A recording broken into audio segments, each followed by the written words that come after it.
Destpêkirina zivistanê welatî êdî lez dan amadehiya xurek û alavan. Kışlık erzakını yalnız mecbur götürecek. Gelê mûşê yên ku li bajarên wek İstanbul, Ankara û İzmîrê dimînin, tên mûşê amadeyiyên xwe dikin û dîsa vedigerin wan bajaran.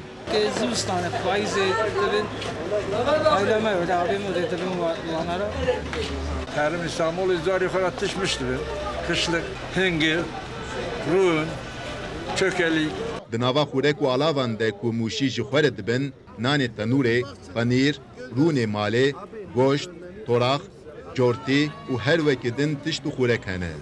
Eşya dibin, abi falan, dolak dibin, nas dibin, elva dibin, tendor dibin. Welatiyên mûşî diyar dikin ku ev xurek û alavên hanê li bajarên mezin gelek bihane, ji ber vê yekê ew jî tên û ji xwe re van alavan dibin.